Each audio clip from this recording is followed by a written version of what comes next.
Hot Mic rolls on. Kurt Schilling will be here in a little over an hour for the final hour. All things Major League Baseball opening day, where the Braves have a 2-run lead in the ninth. The Orioles lead by 4. There it is. Midway through their opening game against Boston. And the Cubs. Chad, the Cubs have a chance to be unbeaten after today.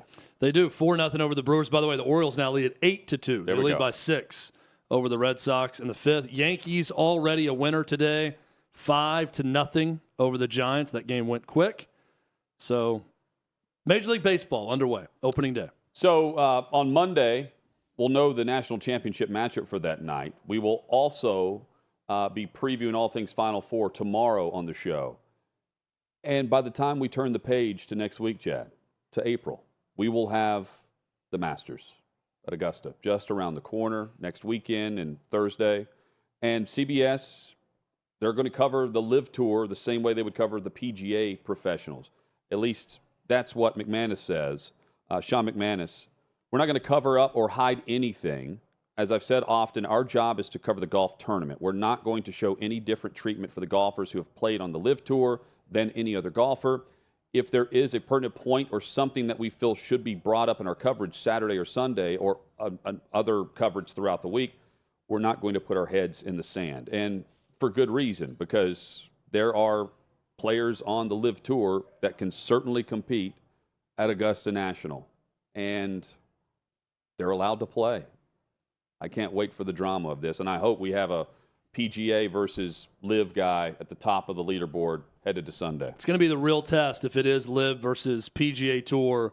Sunday, back 9, head-to-head, all square. That's going to be good drama. Guys with it's green always jackets good drama on the LIV Tour. in Augusta. Johnson, always Reed, good drama. Garcia, and others. Coming up, Trey Wallace and John McClain with the latest headlines across the SEC and the NFL.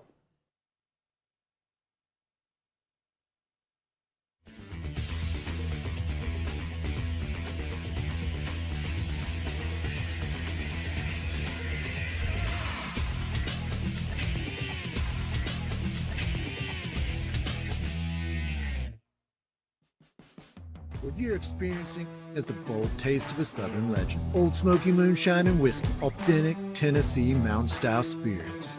We believe in crafting flavors that were born from tradition but defy expectation. And pioneering a new experience with every sip. Because if it doesn't do this, it ain't this. Old Smoky Moonshine and Whiskey. Come on.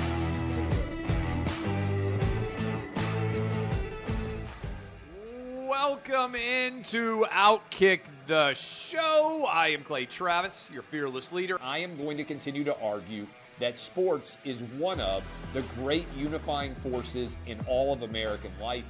ESPN is a sinking ship. Democrats are now the party of the white, woke college graduate. So the higher that number can be, the better you are with the committee. It's really that simple. You gotta lean into the turns. You really gotta lean into the turns. He's got incredible taste in which media figures he listens to. Very difficult to go back-to-back years in the NFL with the number 1 overall pick. I've been out of LA long enough to have forgotten that libs, no matter how ridiculous the scenario, are gonna live. Another week of inflation, another week with Biden with COVID, and another set of losers to crown. People don't watch the WNBA on TV, in person, on a plane, on a train, on a bus, or on purpose. The scary thing, Tommy, is in the history of this government, I've never seen them give anything back that they've taken. Oh no, they never do. And they won't. Why are we going through Melania's goods? Don't make Brittany Griner out to be some type freedom fighter. Shouldn't there be a little bit of common sense? Let's roll them, big boy. What do you got? They want to find someone to be the face of domestic terrorism, and they want it to be a right-wing Trump supporter. Don't let them entrap you into doing something dumb. But they were hyper-rational. They looked at the data, and they said it makes no sense for me to submit to this COVID shot mandate. Get the shot or you can't go to your brother's wedding. Get the shot or you can't go to your daughter's graduation. Get the shot or else.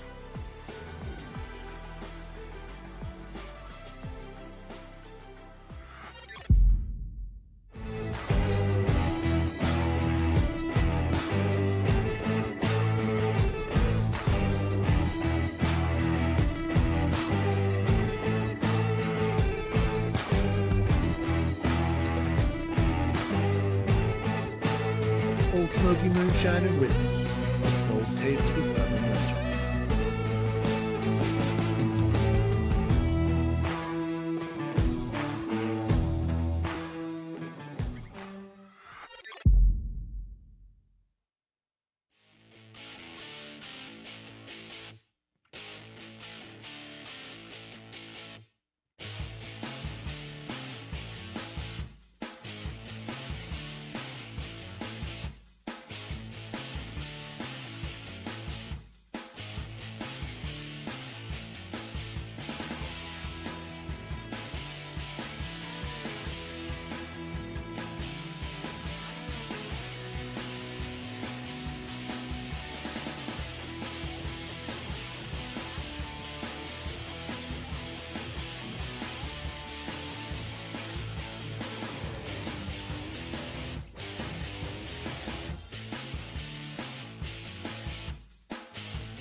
We're back. This is Hot Mike with Hutton and Withrow. I am not Hutton. In fact, Hutton is no longer. No, he's still with us. He's still alive, but he has exited stage right. He is headed off to a charity event. I will be at the same charity event tonight. I will be speeding to get there, though, because the show must go on. I am here. I am solo. Well, I'm not solo. I've got a room full of friends around me right now on Hot Mike with Hutton and Withrow. It's going to be a fun next couple of hours, though. We've got a lot coming your way. John McClain's going to talk NFL. John McClain of Gallery Sports coming up in about 20 minutes. We're going to get weird coming up later in this hour, also with Davey Hudson with our Let's Get Weird segment. And then in our 5 p.m. Eastern time hour, the entire hour, Curt Schilling. If you do not know who Curt Schilling is, you're probably not a sports fan, which means you're probably not watching the show right now. I will not give you a full description other than saying Curt Schilling, yes, that Curt Schilling, will be in studio right here, sitting in Hutton's seat, coming up 1 hour from now to talk about Major League Baseball opening day and a lot of other issues going on with the sport. And speaking of issues going on with the sport, it is opening day in Major League Baseball. So I would like to say congratulations and welcome to the game to 1/3 of the league that as of today, March 30th, this day and then throughout the month of April and maybe May, this is now the only time you will be relevant the entire year. Why? Because there is a huge pay disparity across the sport. And for the bottom third of the league in salary, there may be some plucky upstart good story that lasts into August or maybe even September. Or maybe even you're the Cleveland Guardians. Can't say Indians anymore. Cleveland Guardians. And you win the division. Probably not. But let's really face it. You have no chance at winning the World Series. This is the biggest issue facing Major League Baseball. Tyler Castle, our resident Guardians fan, he won't show up to a game either, much like the rest of that city. Here's the problem with the sport. The top 5 or 10 teams are the ones with a chance to win. Why? Because they pay an insane amount of money on their salaries with their roster. So to the bottom 10 in Major League Baseball, I'm talking to you, Detroit Tigers, Arizona Diamondbacks, Miami Marlins, Washington Nationals, Cleveland Guardians, Kansas City Royals, Cincinnati Reds, Tampa Bay Rays, Pittsburgh Pirates, Hutton's Baltimore Orioles, and the Oakland Athletics. Congratulations, you made it to opening day, and hopefully you have a good month ahead of you, because that's it. Because once the calendar turns to May, you're probably going to be out of the pennant race at that point. And your season's going to go downhill. And you're going to be charging subscription fees to get people to come to your stadium to try to watch your team. This is the unfortunate bottom line in a bottom line league in Major League Baseball. And that is where we are with this sport, and I hate it. I wish there was a system that we could create similar to the NFL, where everyone is designed by the league rules to basically go 500 or right around there every single year.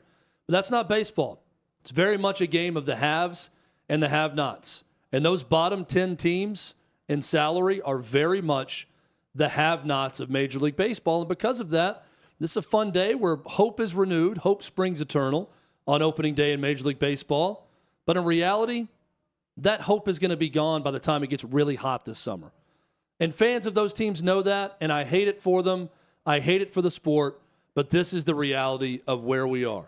Speaking of the opposite end of this issue with Major League Baseball, let's go up to Queens and the New York Mets, where Steve Cohen is spending at a record rate for baseball. His New York Mets, they've shattered pretty much every record you can in terms of salary this year, and it would have been far worse had they been able to pull off the Carlos Correa signing. That didn't go through, but the Mets are still spending at an astronomical rate, so much so that Major League Baseball Commissioner Rob Manfred has even weighed in on Steve Cohen and his spending, and he says, and I quote, "The downside is spending at that level, particularly at a level that kind of steps away from everybody else, emphasizes a problem that baseball, since I started in 1987, has grappled with. And that is the disparity in the revenues that are generated in our markets produces a challenge in terms of competitive balance." This coming from Rob Manfred. Look, yeah, duh. We've known this has been a problem for a while, but I can't sit here and get mad at Steve Cohen. He's a disruptor. Disruptors in every industry have come along, and they've completely shaken things up. And typically, they cause change because they succeed at a high level. Now, and we'll talk to Curt Schilling about this, the New York Mets aren't off to a great start. Edwin Diaz, their closer, injured. Justin Verlander injured on the DL also. We'll talk to Curt Schilling about that. But if Steve Cohen comes in, spends this much, has a ton of success right off the bat, let's say wins the World Series this year with the Mets, let's say they continue to spend that much more than every other team in Major League Baseball, that much more than second place, which, by the way, that disparity right now between 1 and 2, the Mets are spending $335, almost $336 million on their team. The Yankees are spending $268 million. That is a wide gap. If the gap is equally as wide in wins and World Series with Steve Cohen, this will be a disruption that causes change for the good for Major League Baseball. I truly believe that. I'm not mad at Steve Cohen. The man has billions. He wants to spend some of those billions on helping his team that he owns win at a high level.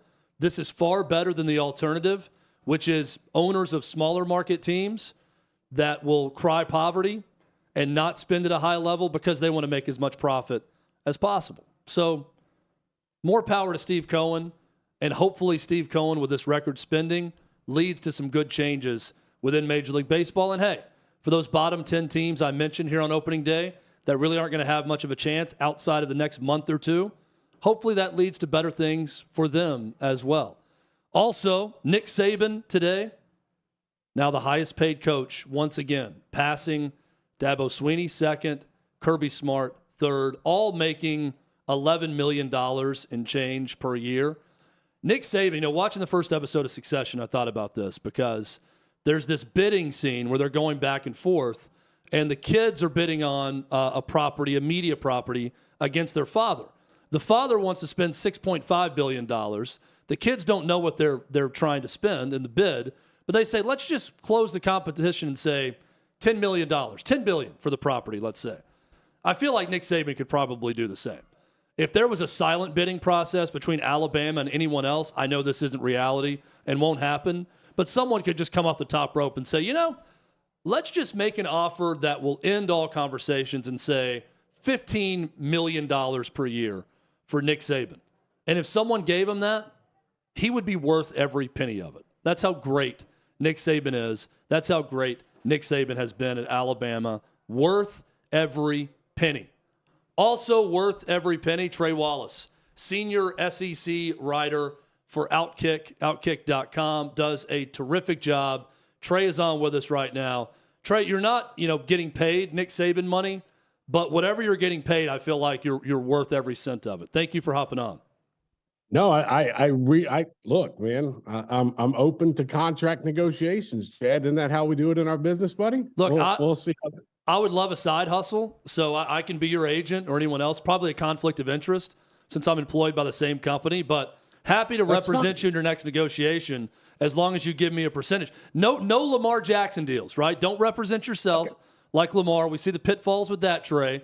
So let me rep you, and then we can both make money together. Sound good? Look, I'll give you 4%. It's coming up soon, and I can use you. So that'll work. So we'll all make money. And by the way, you brought up Succession. I didn't get into it at first. Like I couldn't, for some reason, I didn't start watching it. I was like, oh, okay, this show, bro.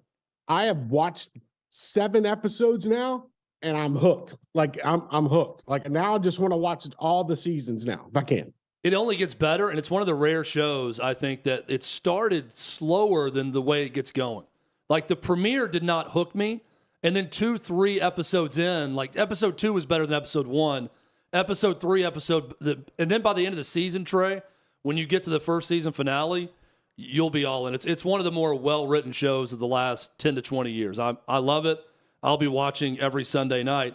I'll also be watching every Congress subcommittee hearing on NIL. So yesterday you had the House subcommittee on energy and commerce meet with some representatives. And what bothers me about this, Trey, is it's not the right representatives. If you're really going to get a full sense of what's going on in NIL, it's not the commissioner of the Patriot League that's going to give you that. It's not the athletic director at Washington State. It's not a former player that's going to give you a good sense of what's going on.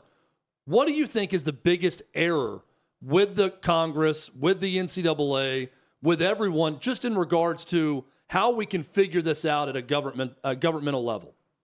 First of all, I mean, I think what you saw on Capitol Hill was more of a show than it was getting anything done. I mean, I think that was obvious with, you got congressmen pulling out Florida Gator helmets. You got Georgia congressmen throwing on a red jacket and talking like we knew this was going to be a show. We didn't know it would be this crazy. I think when you look at where we're heading overall with NIL and where we're heading in regards to government or colleges being involved in this situation, Chad, it's kind of simple to me. The federal government does not want to get involved in name, image, and likeness.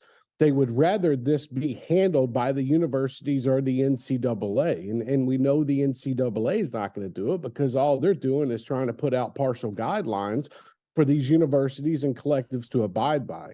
I look at overall, and you talk about it, you talk about Congress. So when you go in front of Congress, you think okay, we're going up in front of some big lawmakers here, and they're going to be able to enact some changes. But they went in front of the wrong committee. I mean, what are we doing? Why go in front of the Department of Energy or whatnot, and it's so small. And you have to remember, this isn't the first time. We remember, I think it was back around this time last year, Greg Sankey and a couple different members of the Power 5 conferences went to Washington, tried to sit down and speak with different lawmakers about what they could do with NIL.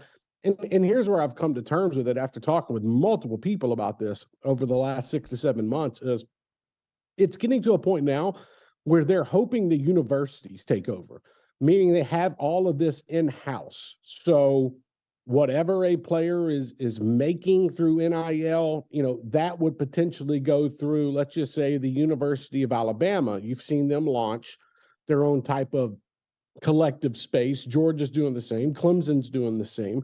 And it's going to come down to, Chad, is if these universities are the ones that can step up and handle all of what it entails. Now, that's where it gets a little slippery, because if you've got universities handling the money that they're paying the players, if we get past the quarterback and the star running back and a star defensive tackle, we're getting into some muddy waters here, Chad. So I think what you saw out of Congress, it was more of a show because they don't want to get involved in it. And as much as they can try to get lawmakers to try to, let's just say, set some kind of federal government law when it comes to NIL, okay, where it can be broken down by the states. I mean, I look at this and think right now that the NCAA has been a joke. They'll continue to be a joke. And I think right now, a lot of the pressure is being put on the collectives and the NCAA to say, hey, universities, what do you guys think about handling this stuff inside your own building, setting up an NIL wing, and we go from there? I think it's a slippery slope, Chad. Well, and I read a great piece on 3 Sports that was sort of breaking it down by percentage of what Power 5 athletic programs make, excuse me, And it's the percentage of it, 41%, of the expenses go to staff, coaching staff, everything else. 11% go to players, and that's including scholarships, things they get for free, gear, all of those things. I think the value of the scholarship is something we're going to have to really look at, Trey, because we've seen this. There are a lot of colleges that are in trouble financially right now. Those scholarships are worth something. So how you compound the scholarship cost with, let's say it gets closer to 30% to 25%. So let's say the players are now getting 25 to 35% of revenue coming in for college sports. Now we're getting into a level of how do you distribute it to what sports? Is that going to affect women's sports, Title IX, any other sports that don't turn a profit? You're going to have a salary cap manager for every football and basketball program to allot a certain amount to each recruit because you only have so much of a percentage of revenue you're making. It feel like every door we open leads to another door, and we don't know the key or the combination to the lock of that door. Chad, I mean, there was a situation, and it started, I want to say 2 years ago, and I remember asking the question to a couple of schools. They started giving out academic bonuses. This was not something that they were allowed to do in previous years, but the money could have gotten up to like $8,000 per semester for a player. And that's just for, going to class, making good grades, sitting in front. I had one coach tell me that they could give an academic bonus to a player for sitting in the first row of class. Think about that. So you're talking about if we're trying to enact something like that, and now you're trying to bring NIL, which is a whole different ballgame. We're talking about paying players their worth, but also you have to go out and market yourself around the country, locally, and you look at the percentages, there's going to have to be a breakdown, Chad. There's going to have to be more than that percentage that you were just talking about that is allocated to these student athletes. And if not, that's where the problem lies in, because these players, rightfully so, they're going to be worth more than they're actually getting. So that's when it's going to become a problem with either the collectives that are out there right now that are handling some of these deals, when it comes to the universities handling some of these deals. I mean, if you look at look at Bryce Young at Alabama. Look at all the attention, and Alabama is a whole different animal, but look at all the attention Bryce Young brought Alabama this past season. Look what Hendon Hooker and Jalen Hyatt did at Tennessee. Look at Stetson Bennett in Georgia and the amount of money. If you had to pay Stetson Bennett a percentage of the amount of money that the athletic department made over the last 2 years, besides the defense, what was the number one topic? It was Stetson Bennett every single game. So they're going to have to figure out ways to break down that percentage to be able to pay these players. And that's why Congress is like, hey, we're good. You guys go handle it in-house if you can. We don't want to set up a law that they have to go by, and then states are going to appeal it and whatnot. We got a long road ahead of us, Chad, and I don't think they have anything right now to go off of. So I'm glad you mentioned Stetson Bennett. Now, a year ago, Georgia had Stetson Bennett returning. Alabama had Bryce Young returning. Not the case this year, Trey. Quarterback battles at both schools. What are you hearing about the situation at both Georgia and Alabama? Yeah, so we'll start off with Georgia, since Stetson Bennett has moved on. Look, Carson Beck, Brock Vandagriff, two quarterbacks that have hell of arms, can get outside the pocket a little bit better than Stetson Bennett, but Stetson showed some moves too. But you look at that quarterback situation, and you've had guys that have been able to sit back, learn the system. Now, they don't have Todd Monken anymore. Okay, that's fine. But it's going to pretty much be the same offense. These two quarterbacks, Chad, I think they're going to be just fine for Georgia. I think that Georgia could be even better. They can run a little bit differential offense than they were running under Stetson Bennett. Maybe not having to rely so much on the running game. So I think Georgia is in really good hands. I think they have who they want. It's going to be either Carson or Brock. Now, it's interesting in Tuscaloosa. You've got Jalen Milroe, who we all got a little preview of Jalen Milroe, just a little bit. It was bad circumstances. It was in that, remember the Arkansas game? So there were some throws that were off and whatnot. His running capabilities are there and scrambling. And then you got old Ty Simpson. And Ty Simpson sat there this past year. He was learning what that offense was going to be. And by the way, just because you change offenses at Alabama doesn't mean you're changing the system. Reese is going to run the same thing at Alabama as Bill O'Brien was. He's just going to have maybe a little wrinkle to it. It's whatever Nick Saban wants. So you look at a player like Ty Simpson, who can throw the football. He's gotten bigger during his time in Tuscaloosa, and his ability to look down the field. I had a coach tell me the other day that his ability to sit back in the pocket and throw it 50 yards, it looks like it's with ease. And he's got a good connection with his receivers, the guys that have been around. Jalen Milroe, they're just different types of quarterbacks. And I think that's where they're going to, Tommy Rees and Nick Saban, they're going to have to make a decision. How do we want this offense to run next season? And I think both are good options. I think that in the long run, it's probably going to be Ty Simpson at quarterback at Alabama.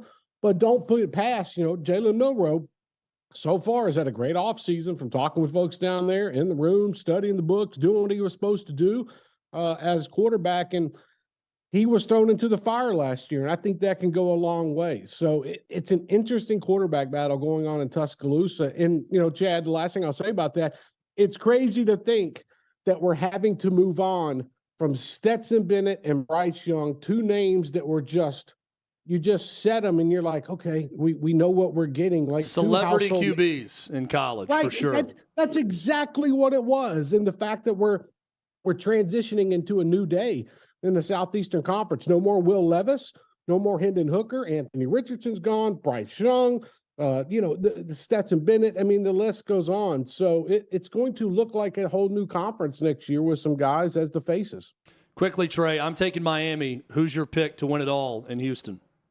Florida Atlantic. I think Florida Atlantic is going to finish this thing off. I know UConn looked good. I get that, but there is something about this Florida Atlantic team that drives me crazy watching them. But I think this is a squad that can finish the job. This is not like any other Cinderella or any other 9 seed. I think they were, underseeded to begin with. So I'm looking forward to it. I think the Owls get it done. Dusty May. And look, everybody's complaining and bitching about, the games. You'll be watching Saturday night. You'll be watching Monday night. So just go ahead and prepare yourself for it. Something about those FAU Owls, something about Trey Wallace and his coverage at OutKick.com. You can read him there every single day. Trey, thank you so much. We'll talk to you again next week. Chad, have a good one, brother. I appreciate it. It's Trey Wallace, senior SEC writer for OutKick.com. We'll take a break, and when we come back, John McClain of Gallery Sports talking NFL owners meetings, Lamar Jackson, Aaron Rodgers, everything NFL. When we come back, this is Hot Mike with Hutton and Withrow.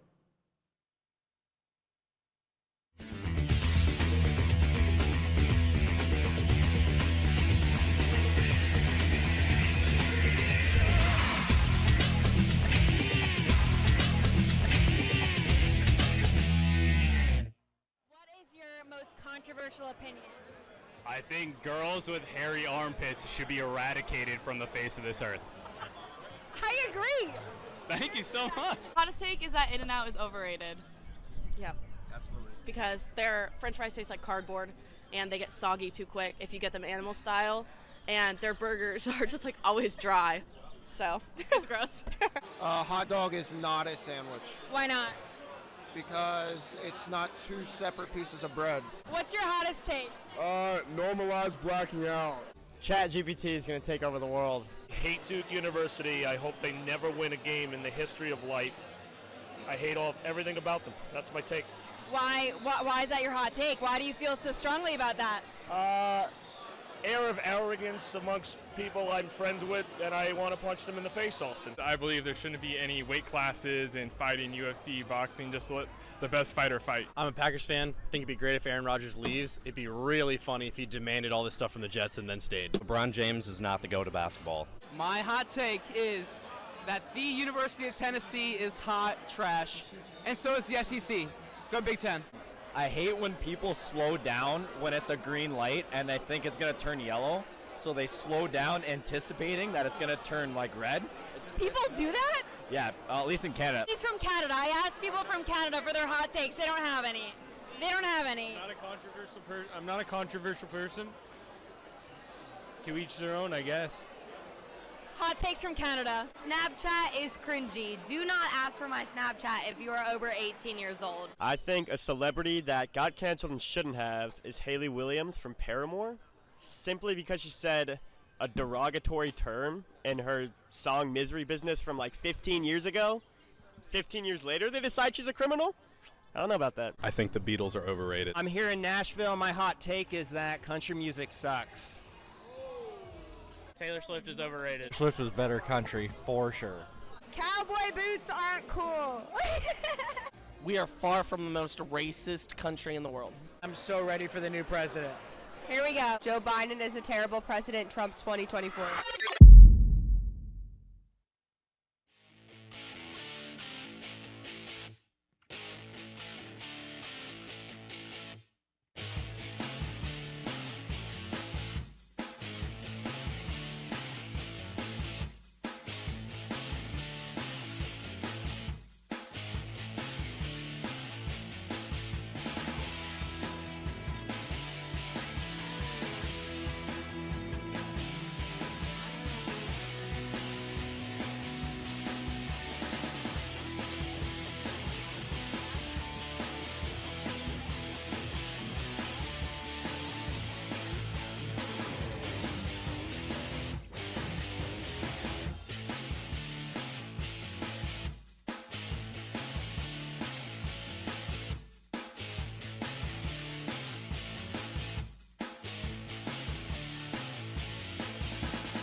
Welcome back. Hot Mic with Hutton and Withrow here on your radio network of choice, or if you're watching online. I'm Chad Withrow, Jonathan Hutton, off to a charity event. Kurt Schilling will join me in studio coming up in 30 minutes to talk Major League Baseball opening day. But right now, it's John McClain. He can talk Major League Baseball. He can talk about the Houston Astros. He can talk Final Four. He can talk movies. He's a man who can talk about anything, but we have him on mostly to talk NFL because he's been covering the league for years and years, and he was at the NFL owners' meetings in Arizona. John is on with us right now. John, how are you? I'm doing great, Chad. How are you? How was the NFL owners' meeting experience this year compared to every other year you've attended this event? I started covering this event, I think, in 1985, and it is the only NFL event where everything is totally relaxed. You're coming off the combine, everybody's butts are so tight, and then you go from this to the draft, and they're even tighter. But at this league meeting, and they rotate it from resorts. When I started Chadlack, it rotated from Maui to Palm Springs, and then Orlando, a resort, and uh, uh, and then the Arizona Biltmore. And Arizona Biltmore is the only one we still go to from that foursome. But I milked several trips to Hawaii, covering the NFL meetings. And I like it because you get time with the coaches, of course, at their breakfasts, but you can walk around and see owners, stop and talk to them, unless they're just jerks. And you see general managers. It's a great thing to go to. Everybody that goes gets a lot of material. And I just got back today, and I hated to leave, but I had to come home to the Final Four, the start of the Astros season, to see if the Astros can be the first team to repeat since the New York Yankees in 2000. So the talk of at least on our end, the talk of this owners meeting was the Washington Commanders and their eventual sale. What was the chatter around what was going on there, John? And what do you think when you hear the possibility of $6 to $6.5 billion for the sale of this Commanders team? The two topics that dominated conversations had nothing to do with these league meetings. There was nothing about the Commanders on the agenda, but as you can imagine, a lot of people talked about it. I hate to see maybe the worst owner in NFL history get rewarded for his ineptness. Daniel Snyder originally wanted $7 billion. Tillman Fertitta, who owns the Rockets and lives in Houston, bid 5.5. The other two groups, supposedly, according to reports, have bid 6. And there is another report, and Pro Football Talk wrote about this today, that says those bids they're not real. And some of it might be funny money. The problem is you got to be 30% liquid, and you can only borrow up to $1 billion toward your sell price. And that's hard when we're talking about $6 billion. And I don't care how many people you have in your group, like the Mitchell Rels, Josh Harris, Magic Johnson. Now RG3 says he might be part of that group. Steven Apple, whatever, from Toronto. The Greek name, yes. Yeah, by himself. And Tillman Fertitta is by himself. But he's got to decide what's real and what's not. They would like to have it done by the meetings in Minneapolis in late May. I don't know that they will, but they hope to be much further down this road. Bottom line is the Commanders are going to be sold, and whoever buys them immediately is going to be the most popular owner in the NFL. And for Roger Goodell, the other owners, everybody would love to see Dan Snyder and his continual embarrassment of the league because of all the sexual misconduct investigation and the charges that he's manipulated money that should have been going to the league and other teams. They want him gone, gone, gone.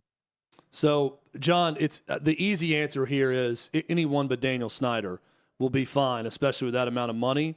But this Josh Harris group, as an example, we know that it's an exclusive club with NFL ownership. Is there one owner, majority stake owner, or group of owners that the other owners prefer over the others? Or is everyone that we've heard mentioned in this story, are they all okay to the other 31 owners in the league? I've never heard of the guy from Toronto before. And one reason multi-billionaires want to buy teams is they need the ego massage. Tillman Fertitta and his restaurant empire and his gambling casinos in Vegas and Louisiana, he's only worth $8 billion. Josh Harris, who's the primary owner of the 76ers and the Devils, and his group tried to get the Broncos and lost out to Rob Walton, the Walmart heir. And I think because he and Rails are from the district, so it'd be local ownership, they'd be the ones that are preferable. But Dan Snyder was from there. He grew up to be a fan, and people were so fired up when he got the team in 1999. And then from the get-go, he was a disaster as an owner. It's hard to believe he's been doing it since 1999. The league had an owner. They wanted to buy it from the estate of Jack Kent Cooke and his son, John Kent Cooke. And that was Bob McNair. Bob McNair had been vetted by the finance committee. They liked everything about him. There were 2 or 3 times they called him, said, "Are you interested in this team?" And the only one he said he considered was Washington. But then when he saw that he could get the politicians and the business leaders together here, to build a stadium and go after the expansion franchise to replace the Oilers. He said, no, that's my goal. And they got stuck with Snyder. All right, John, I'm going to say this one time. You ready? Steve Apostolopoulos. Steve Apostolopoulos is the Canadian billionaire. That's the. Well, I lied. I got it. I said it twice. You said it perfectly also. So we'll start to say the name correctly from here on out. But we may not have to say his name anymore because it sounds like he's really not going to be in the mix for the Washington Commanders. No, Chad like the one they'd like to bid, I believe, is Jeff Bezos. He's got more money than anybody in the country. He's not reclusive. He's a big sports fan. People know him. And there was talk a long time that Snyder would not accept bids from him because he owns the Washington Post, and the Post has just eviscerated Snyder for years. Well deserved, of course. And a lot of people think that maybe that's just posturing to get Bezos to make a bid of like $7 billion or something. He certainly can afford it. And there is a report by AJ Perez of I forgot who he was. Front Office Sports. Front Office Sports, saying that he will get a chance to bid. So as long as those bids are coming in, this is going to take a while. Well, what's going on with the Seahawks, though, John? Wouldn't that make a ton of sense for Bezos to own the Seattle Seahawks, given his ties to that city? It would. And when Paul Allen died, he left everything to his sister to give almost all of it away because he's never married, and then to sell the Seahawks. And I'm assuming, unless somebody pops up that surprises us, because there are a lot of battles going on behind the scenes with teams that have families, that they see all these billions and they're getting older and they want the franchises sold so they can go buy a huge jet, huge yacht like Jerry Jones and Dan Snyder. But Seattle would seem to be the one, and maybe that's where indeed he'll end up owning it. But there's something magical about the Commanders and the Redskins because they've won multiple Super Bowls. They're in the nation's capital. You get to hobnob with politicians. You get to hobnob with dignitaries from other companies, and you get treated like royalty if indeed you're considered an owner of the people. So we know the suitors for the Washington Commanders. We don't fully know the suitors for Lamar Jackson right now. I know that's another key topic at the owners' meetings, John, with you and other media members. What are you hearing on Lamar Jackson? Or the Indianapolis Colts maybe the top option right now for him? A lot of teams were asked if they were interested, and most of them said, well, we consider all options. In other words, they're not. I still think he's going to play on a franchise tag at $32 million, or they're going to get a deal worked out. I still don't understand why he admitted he turned down 3 years guaranteed for about $40 million a year. And he could have said, I'll sign that, but I don't want to be tagged when it's up. And he'd have been unrestricted when he was 29, just hitting his peak years for quarterbacks. But, the problem is exacerbated by no agent.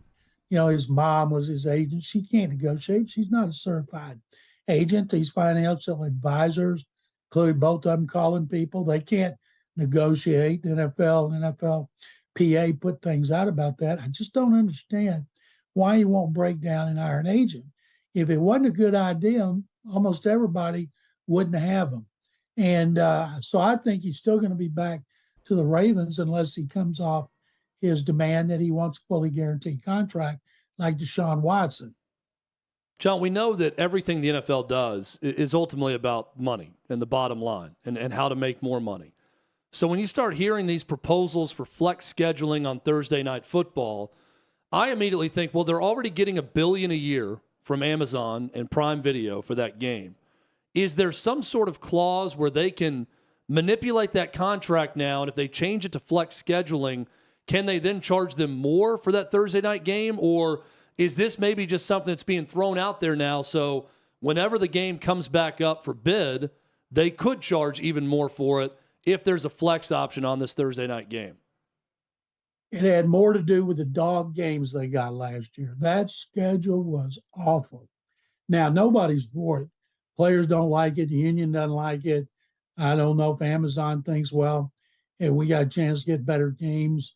But, man, what does that do to fans? Are they going to reimburse money? Like, say, the Texans are playing the Titans on a Sunday. and people have had their tickets, plane tickets, hotels, since the schedule came out. And all of a sudden, oops, the game's not going to be then. And you're, out of luck. I think that'd keep a lot of people from going on the road because they could lose that money. Unless the NFL could work some kind of deal that the hotels and the airlines would reimburse it. But they've tabled it because it met with so much criticism. So, John, when Brian Gutekunst says, doesn't necessarily have to include a first-round pick this year in the deal to send Aaron Rodgers to the Jets, does that make you start thinking, okay, this deal is going to happen sooner rather than later if it doesn't have to include a first-round pick this year? Where do you think this thing goes? When does it end? Obviously, the Packers want a draft choice or two this year, so it's got to be done before the draft. They don't want everything next year. I don't blame the Jets not giving up the 13th overall pick because, Rodgers becomes such a head case. He could retire after 1 year. Jets may get tired of him after 1 year because of his idiosyncrasies. And I think what they should do next year, get a 2 this year, get a 2 next year that could be a 1 if he plays. And maybe they get another pick the year after that, depending on if he plays 2 years and if indeed he helps them get to the playoffs or win a Super Bowl. They're going to get it done, and it makes sense that they got to do it by this draft. If the Packers want to get something out of it this season, they need more weapons for Jordan Love, who's going to take over. Opening day, John. Astros hosting the White Sox this evening at Minute Maid Park. Are you headed over to the ballpark? I'm not. I'm going to watch it on my big new flat screen TV, which I'm doing right now. I'm channel surfing to all the day games. I love day games. Tell you an interesting story. The Astros let Yuli Gurriel, their first baseman, go and sign Jose Abreu from the White Sox. White Sox are here for 4 games. And I heard that Abreu, who doesn't speak English, if he doesn't by now, I'm sure a lot of the guys speak through interpreters, but they'll sit there and talk to you in English. They just feel more comfortable. And right after he signed, they had an event for kids there, and he showed up, surprised the Astros. And when I was at spring training, they said he showed up every day since he signed and went back to Miami to work out, and including spring training. Today, they had a news conference. Of course, there's a lot of interest in Chicago. When he walked in, he looked around this huge crowd, Cadillac, and he went down and shook hands with all the White Sox beat writers who had covered him. I have never, ever in my 51 years of covering sports have seen a player do that. That's amazing. Hey, John, does Mattress Mac sell televisions also? Is that what I'm hearing? Yeah, with he's this got new all TV kinds hookup? of TVs. That's what I thought. He's got a big room with furniture and monster flat screens. Several times that I've gone out there, either I was participating in an event or I was waiting to shoot my weekly video with him. Excuse me. I go in the room and watch ball games of those monster TVs. I want to get a field trip to Houston just to go buy something from Mattress Mac and see that man at work in his store. You come by there, I'll give you a tour, Chad Lake. We better set aside some time. You might want to cash a check. He's got a bank. You might want to have some food. He's got a restaurant, a cafeteria that's really good. You can spend a lot of time at Gallery Furniture. It's like going to a Buc-ee's, is going to Mattress Mac's store. It's got a little bit of everything. Exactly. Can't wait, John. I'm going to go there. His bathrooms are as clean as Buc-ee's. Potty like a rock star with Mattress Mac and John McClain. I'm going to be buying a big television and shipping it back to Nashville next time I go there, just like John McClain. John McClain with Gallery Sports joins us every week right here on Hot Mic with Hutton and Withrow. John, thanks so much. Chad, thank you very much. Enjoy opening day. Congrats to your Braves. They may go undefeated. That's right. That's one step down for 162-0. John, thank you so much. Good luck to your Astros tonight. We're going to take a quick break. When we come back, it is time to get weird. This is Hot Mic with Hutton and Withrow.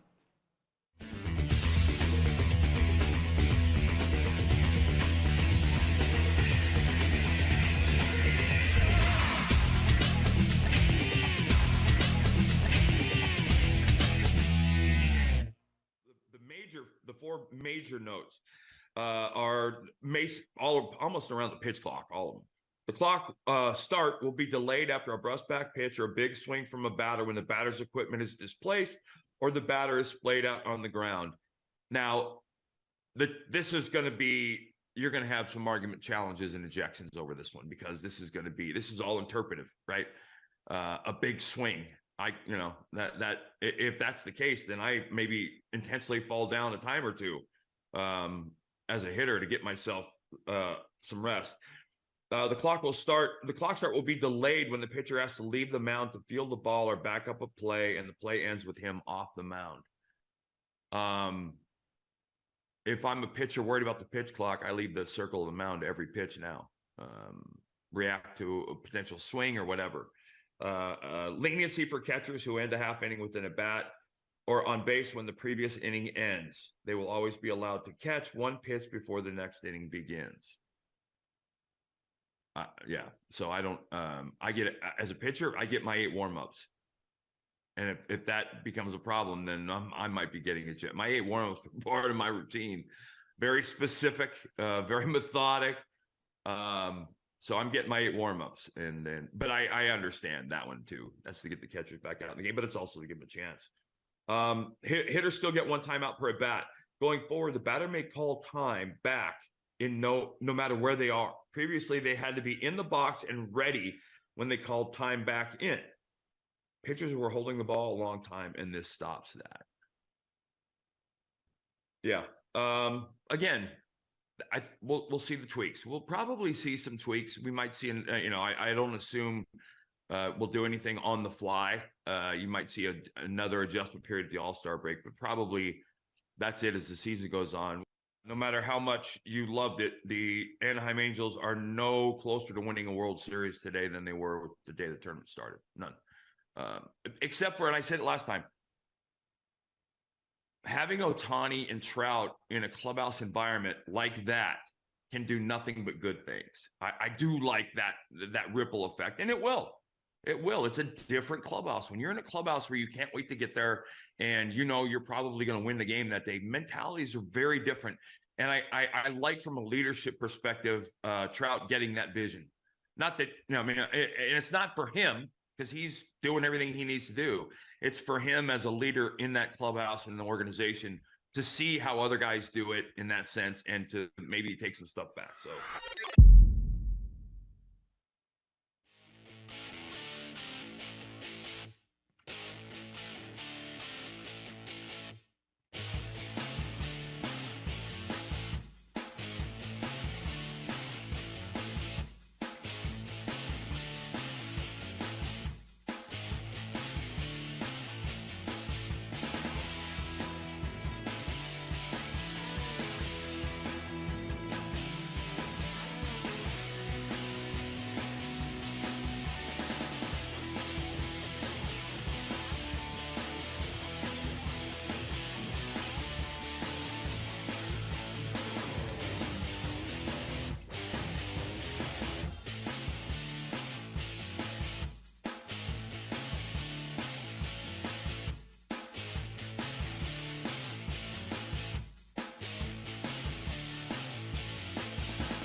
It is Hot Mike with Hutton and Withrow, live from our 6th and Peabody Studios, downtown Nashville. I'm Chad Withrow. Jonathan Hutton is headed out for a charity event this evening. I'll be joining him a little bit later. Curt Schilling, great Major League Baseball pitcher, also a part of the Curt Schilling Baseball Show here at OutKick. He will be joining us in studio coming up in 10 minutes. But every week, we're going to get a little weird. It's time for Let's Get Weird with Davey Hudson. Thank you, Chad. Let's get weird. Let's get weird, guys. Let's get weird. Weird. Get weird. Weird. Get weird.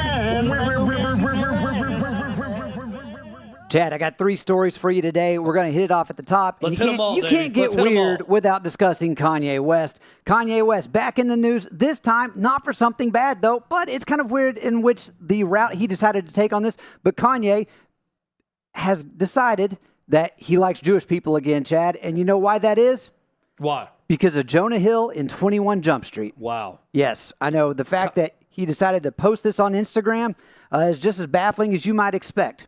You know, comedy has long been a great unifying force and a force for good, not just in America, but in the world. So if it takes Kanye West watching, which I think is a very underrated film, 21 Jump Street, the reboot of the old TV show with Channing Tatum and Jonah Hill, and he decides that he likes Jewish people more because of how funny Jonah Hill is in that movie, I'm all for it. Comedy brings us together. Everything else wants to divide us.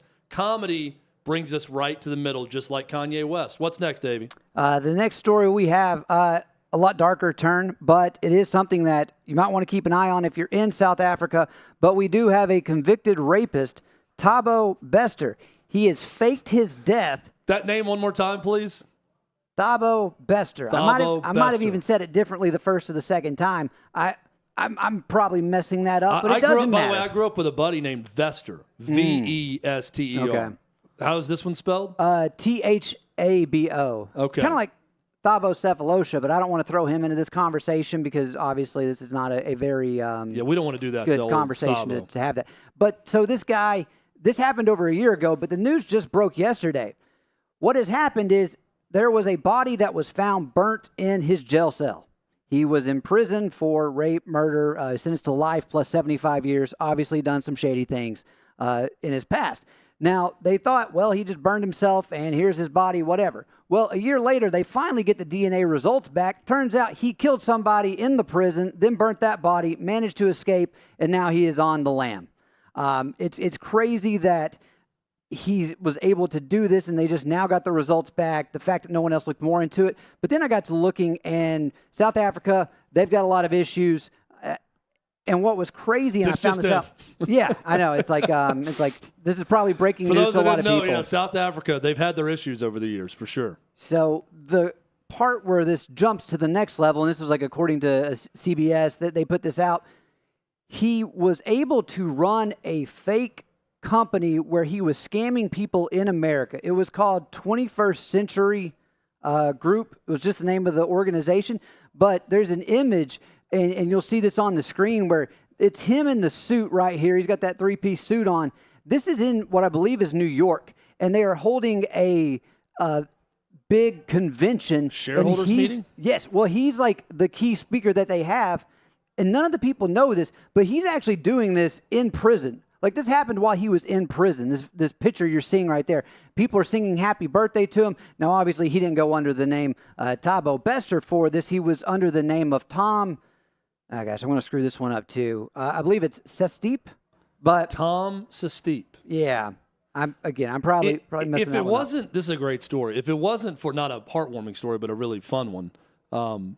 If it wasn't for the burning of the other body to escape from prison, and this guy just worked his way out of prison, for this level of intuition, to set up a fake company and to have these meetings via Zoom from his prison cell, he'd be a great candidate for someone to hire.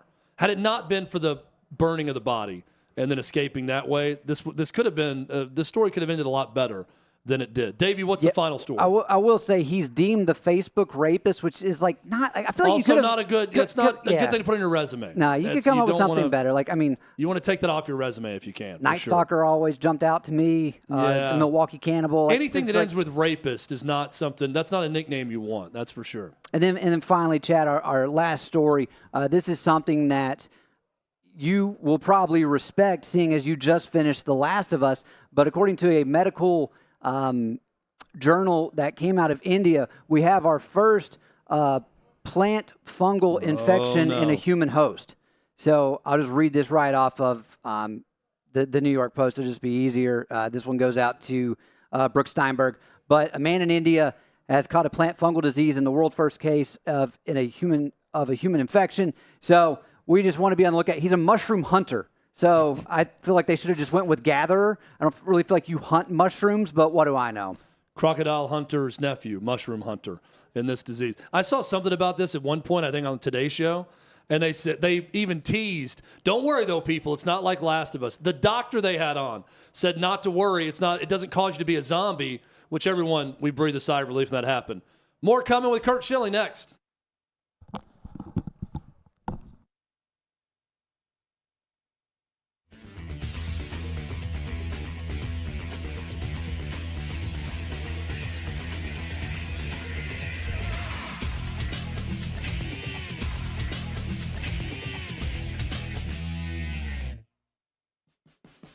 What you're experiencing is the bold taste of a Southern legend. Old Smoky Moonshine and Whiskey, authentic Tennessee mountain-style spirits.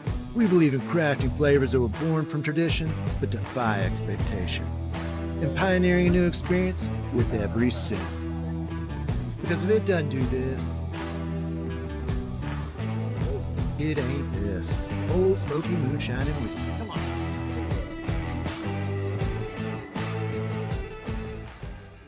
Welcome into OutKick the show. I am Clay Travis, your fearless leader. I am going to continue to argue that sports is one of the great unifying forces in all of American life. ESPN is a sinking ship. Democrats are now the party of the white, woke college graduate. So the higher that number can be, the better you are with the committee. It's really that simple. You gotta lean into the turns. You really gotta lean into the turns. He's got incredible taste in which media figures he listens to. Very difficult to go back-to-back years in the NFL with the #1 overall pick. I've been out of LA long enough to have forgotten that libs, no matter how ridiculous the scenario, are gonna live. Another week of inflation, another week with Biden with COVID, and another set of losers to crown. People don't watch the WNBA on TV, in person, on a plane, on a train, on a bus, or on purpose. The scary thing, Tommy, is in the history of this government, I've never seen them give anything back that they've taken. Oh no, they never do. And they won't. Why are we going through Melania's goods? Don't make Brittany Griner out to be some type freedom fighter. Shouldn't there be a little bit of common sense? Let's roll them, big boy. What do you got? They want to find someone to be the face of domestic terrorism, and they want it to be a right-wing Trump supporter. Don't let them entrap you into doing something dumb. But they were hyper-rational. They looked at the data, and they said it makes no sense for me to submit to this COVID shot mandate. Get the shot or you can't go to your brother's wedding. Get the shot or you can't go to your daughter's graduation. Get the shot or else.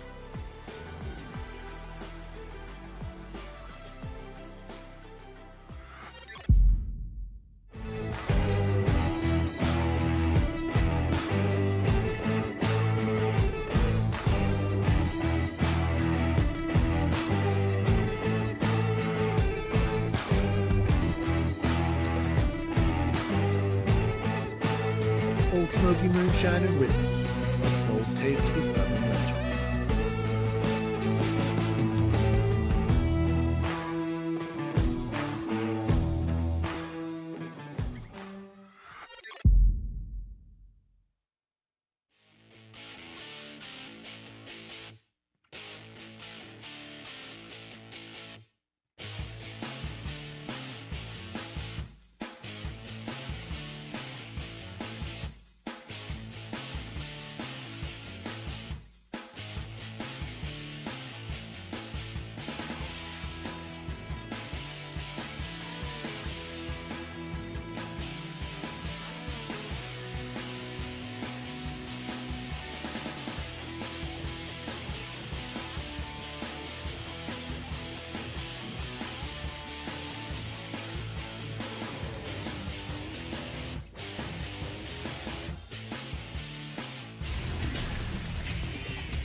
Welcome back. Final hour of Hot Mic with Hutton and Withrow. I'm Chad Withrow. Jonathan Hutton headed out to a charity event.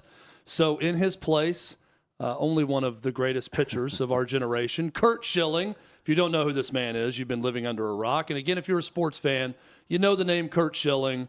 Great pitcher now with the OutKick Network and the Curt Schilling Baseball Show. You can catch at OutKick.com twice a week. You can check back for it to watch. Curt, welcome into the studio, man. Appreciate you coming by. Yeah, big day. Big day, bad day for the Mets with Justin Verlander and the news out there with the Terrace Major. You're shaking your head. You think it's not as bad as I'm saying? No. I'm just thinking about Mets and Yankee fans today. This is the dichotomy of being one or the other is profound today. The Yankees, Cole strikes out 500 guys in 6 innings, and Judge struck out 6 guys in the first 2 innings. Yeah, he which had is 10 a new through record. 4. Yeah. And then Judge homers his first at bat, and that's the news out of the Bronx. And the news out of the Queens is Verlander to the DL. It's like I have a friend who's and so we have somebody here at OutKick that is big Mets fans, and they're like, yeah, Gary, really? Yep. I mean, is this how we're going to start the season? But I wanted to quickly touch on the Verlander thing because there's a couple things to understand about this. First of all, the Terry's Major is not part of the rotator cuff. Everybody's always assumed that it was, or it's been talked about as it was, but it's a very rare injury. And it's potentially, I said earlier, my quote was potentially terrifying because there is no real cure for this. And if it is what they say it is, he's not throwing. The Mets are saying, oh, he's going to throw. Well, no, he won't throw at all. And I asked for the rubber band for this reason. If you think about a strain sounds very simple. Yeah. Sounds very minor. Right. And so what a strain basically is, so if this is the Terry's Major muscle and it's behind the lat in the back of the shoulder, very intricate and very involved in the throwing delivery. But when you think about a strain, so if I pull a rubber band and I stretch it to the point where I start to break the tensile strength, that's a strain. Now, you can't see any damage, but there is damage to the tissue because it's less strong than it was before. Right. So there's a strain is actual physical damage. So there's damage. But you didn't pull apart the rubber band. Exactly. So that's the tear. It breaks, right? And so what you've done is you've loosened the strength of that muscle, which is a major piece of the delivery. And so you don't throw. You're not going to throw and be monitored, moderate throwing. You're going to shut it down. That's where when you're talking about pitchers and injuries, that's why there is no 2 weeks for a pitcher, right? He's going to be shut down for 7 to 10 days. Then they're going to re-look at it. And the MRI is such an inexact science that there's no telling. And all this is to say, I hope it's not what they say it is. I hope he's back soon because baseball is better for Justin Verlander being on the mound. But I think it's more like you're looking at 30 days as an optimistic. Do you think 30 days until he throws again? I think or 30 days until he could possibly be pitching again. And to me, that's optimistic if this is what they say it is. Well, and you couple this with Edwin Diaz. We talked to you about that with the closer. And they still have a lot of talent left. You don't have a $300 and almost $36 million payroll without having a lot of other guys there. And but to that point, it is a very Mets start to the season, what you were saying. But here's the thing. As a Mets fan, I would be confident on 2 things. Number one, Buck Showalter was my manager, and nobody manages a roster better than he's the best I ever played for. And number 2, if your team was built around one guy, you weren't a World Series contender anyway, and they aren't. Scherzer's throwing lights out today. He's your ace. Verlander is kind of cherry on the top. And we'll talk about this later, but the unbalanced schedule changes everything, right? Yeah. The Mets are no longer playing the Braves 18 times. Now they're getting the Pirates and the Reds more, and so that's another big change. But this, if this ruins their World Series aspirations, then they weren't the team I thought they were. Well, and so Steve Cohen, spending all this money. You got Rob Manfred talking about it now, Curt, where he's saying, I've been dealing with this since 1987 when I was first working with the league. This is nothing new, but when you push it this far, it's going to cause issues if it keeps going more and more. I also hear this story, and I think this is a reminder that I do think if you spend enough, you can guarantee some things. You're going to have enough talent to be relevant throughout the year, but it is difficult to just buy a World Series because of variables like this, it's impossible, right? And that's maybe a reminder that we're getting today with this news to a lot of people who maybe didn't understand that. So baseball payroll disparity is Major League Baseball's version of global warming. It's been talked about forever. It's always been talked about as this incoming traumatic degenerate problem. And the fact of the matter, it's not. If you look at the world champions from 1987, the year you mentioned, to now, it's as varied as anything, right? You can look at all the teams, and because I heard you talking about this earlier, all the teams at the bottom. Those bottom 10 teams, But yeah. you can go back in the last 30 years for the most part and find all 10 of those teams thriving and winning. Yeah, they've all made a run at some point. Right. The Guardians won the division last year, which I brought up. They did. Yeah. But again, I think you're getting back to the point where I think payroll disparity is going to be less of an issue with because the change in the schedule is dramatic. It's very dramatic, and it's going to have a huge impact across all of baseball. I understand your point because that cost gets passed on to the fan. Yep. And as the fan, you can't go out and enjoy a Major League Baseball game for less than $500. Now, that's not true in all places, in Tampa and all the things that go with that. But baseball is also in a couple cities it shouldn't be in. And there are a couple cities like this one that should have a Major League Baseball franchise because of the fan base. Even though it was funny coming in, I'm listening to you guys talk about the NFL on opening day in baseball. Football is king here, yeah, and rightly so. But this fan base here has proven with the Predators that they can support and like not just a football over team. the top support. Yeah, because hockey here is phenomenal, and people that don't live here don't understand what the Predators have done. Right. So, well, it's a great point. I want to get into that too about markets where we could see Major League Baseball sooner rather than later, because Rob Manfred's on record. They want to expand. They want to go into new markets. They're going to Vegas at least. Absolutely. Yeah. I think that's a no-brainer, and it's going to happen at some point. But when we look at the payroll disparity, how much of it is, because I do think that, and I fall victim to this where, how are the Reds going to compete, and how are the Pirates going to compete? And we go, well, it's just the big bad Yankees or the New York teams that do this. But how much of it, Kurt, is legitimately they don't have the funds to spend at that same level? And how much of it is just greed, where owners are saying, I'd rather make all the profit I can and then basically screw my fans out of a good product because I don't want to give that profit back to players and try to put a competitive team on the field? The answer to that question is yes. Yeah, it's that's both. what's going on. Right. But do you think there's both of that happening? Absolutely. Okay. Here's the thing. I was a player rep during the strike in '94, Yep. and I was in labor negotiations with the owners. And I don't know if people here, probably a younger audience than remembering '94, but I remember it well. During the '94 strike and lockout, we were sitting across from owners who were telling us, "Give us, a salary cap. Help us stop spending money on you." Yeah. Which is kind of, okay. Which is not what you want to hear. Right. But at the same time, they're talking about payroll disparity and, these guys are doing this and these guys are doing that. During the lockout, Jerry Reinsdorf goes out and signs Albert Bell to a record contract. And then we're sitting across the table the next day and we're like, what are you doing? Yeah. And so they can't get out of their own way, number one. And number two, this could all be solved if you take all their revenue, put it in a pool and share it. Well, and you've hit on that before. And that's the greed part. They won't do that because can you imagine the Yankees and their multi-billions in revenue per year sharing with the Pirates who don't put that money into the payroll, or the Reds who have turned a franchise and a city, by the way, that was bananas for the Cincinnati Reds. The 70s Reds, the Big Red Machine, the place was sold out every night. Yeah. Well, so you were a part of this with the negotiations as a player rep, and so you know this. The Major League Baseball Players Association has long been the strongest in far, sports. Yes. So I always compare it to the MLBPA is almost like the NFL owners, because the NFL owners have discovered they don't lose. Instead of taking this robber baron mentality that you see with Major League Baseball owners, where it's I'm going to get mine, you worry about yours, I'm going to spend what I want, don't care what you spend. It's more of a communal sense with the owners that, hey, if the 32 of us get together on everything, we're going to make a lot more money together, right? Yep. That's what you realize as a player rep with Major League Baseball.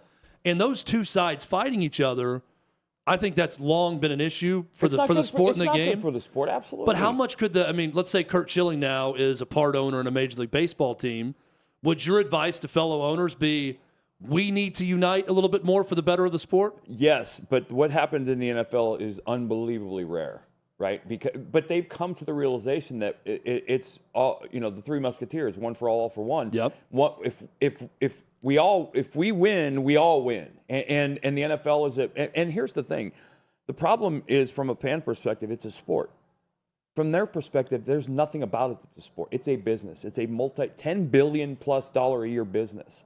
And so that's how, which is fine. I don't have a problem with owners complaining about salaries as long as, because they're making money. You look at these franchise values are insane, right? I mean, the Ottawa Senators in the NHL are like this $6 billion franchise, and they were bought, pennies on the dollar. Baseball's the same way. These franchise values are going through the roof. And good for them. But you can't have both sides of the fence, and you can't have your cake and eat it too. Well, so the Oakland A's and Moneyball, right? That's one. That screwed it up for all the small market teams, by the way. And speaking of small market teams, I'm looking at this list. They're dead last at $43 million, and that's $9 million less than the Baltimore Orioles, right? Compared to $336 million for the Mets. So $336 down to the A's at $43 million. That's how big it is from top to bottom in Major League Baseball. But with the A's, I feel like at least the thinking was, boy, they're doing what they can, and at least they're trying really hard in their system and how they go about fielding a competitive team most years. Kurt, do you think that every owner out there is really trying, or are there a couple of owners maybe that aren't necessarily tanking, but just saying, what's the least I can do to put a major league team on the field? Well, I think that's happening in Cincinnati. I think before Mr. Angelos relegated ownership or control to his sons, that I think he ruined that franchise in Baltimore, a city that deserves, and same thing with Cincinnati. And two great baseball markets, right? Unbelievably great baseball markets. And I think that's happened, but there is no accountability. They don't have to answer to anybody other than fans, and for the most part, they don't really care. And then you have at the other end of the spectrum, you have the Cohen guys who cares deeply the only thing owners hate worse than losing money is bad PR. And so there are a lot of them don't want, and then there are others that don't care. The Kansas City franchise is owned by probably one of the richest men on the planet. They don't spend. Yeah. And that, but the fact of the matter is, I think the Oakland basically sees it like an ATM. Exactly. And listen, would you know who any of these men are if they didn't own these teams? No, it's very unlike NFL ownership where you know every owner of every team. And you do because they're a prominent. Jerry Jones is the face of the Dallas Cowboys. What Major League Baseball owner is Mark Cuban's face of the Mavericks? What baseball owner? Okay, so I want to ask you about Mark Cuban. I'm thrilled you brought him up. He wants to own a Major League Baseball team. He's long talked about it. When the Cubs were up for sale, he tried to get a group together to buy them. Right. He's talked publicly about if a team comes for sale, he wants to buy them. I look at the Reds situation where you have the owner last year challenging the fans, saying, where else are you going to go? Right. To everyone who wants to bitch and complain about us, where are you going to go here in Cincinnati? And I'm thinking, what if a Mark Cuban came in with his billionaire status but celebrity status and made moves for the Reds? Wouldn't that be good for the sport? Well, I think it'd be great for the sport. But he is the antithesis of current ownership's desire for new owners. They don't want the guy that's going to step out of line. They want the guy that's going to fall in line. That's a good point. When the CBA, and Mark Cuban would be like, hey, listen, guys, we're making $10 billion a year. Let's just share the money. You might make $200 million less, but you're still making $1.4 billion, whatever. He's that rational, logical guy who brings to the party common sense at a party where there is none. And so the greed thing overweighs logic and common sense. And it's not just in sports, it's in all life, but in baseball, it's absolutely prominent. So where should Major League Baseball go next? We're going to talk about that. We're going to get into some of the teams starting with opening day today. Some Cy Young favorites, rules changes. We're just getting started. A lot of baseball to talk on this opening day with Kurt Schilling, who's in studio with us for the next 45 minutes. This is Hot Mike with Hutton and Withrow.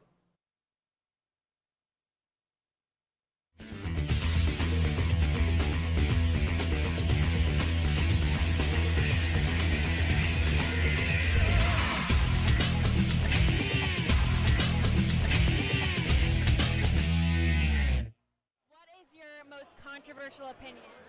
I think girls with hairy armpits should be eradicated from the face of this earth. I agree. Thank you so much. Hottest take is that In-N-Out is overrated. Yep. Absolutely. Because their french fries taste like cardboard and they get soggy too quick if you get them animal style, and their burgers are just like always dry. So it's gross. Hot dog is not a sandwich. Why not? Because it's not two separate pieces of bread. What's your hottest take? Normalize blacking out. ChatGPT is going to take over the world. Hate Duke University. I hope they never win a game in the history of life. I hate everything about them. That's my take. Why is that your hot take? Why do you feel so strongly about that?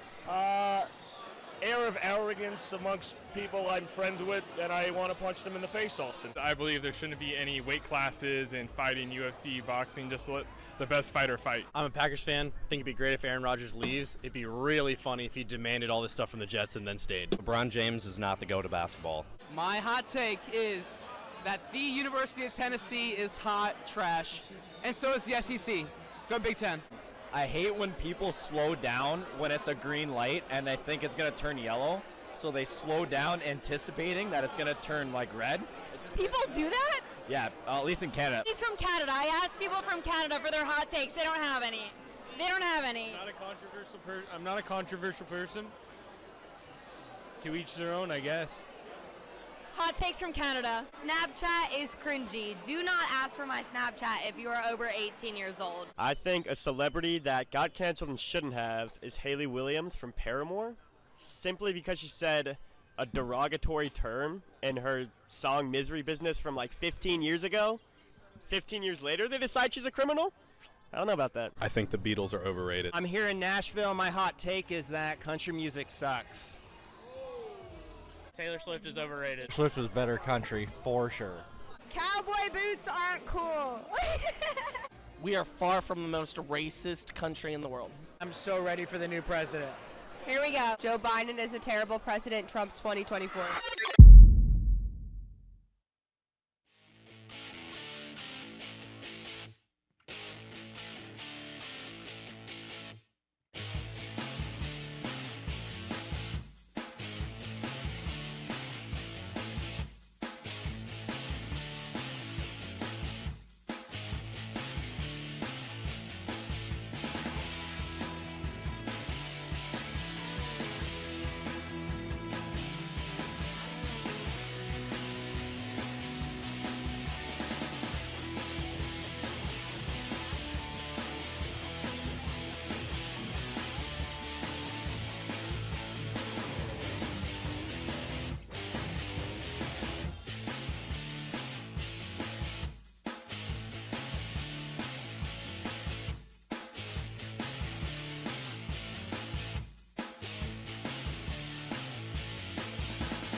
Pardon me, I'm just taking some gambling advice from Kurt Schilling on opening day. Major League Baseball games out there right now. This is Hot Mic with Hutton and Withrow. I'm Chad Withrow.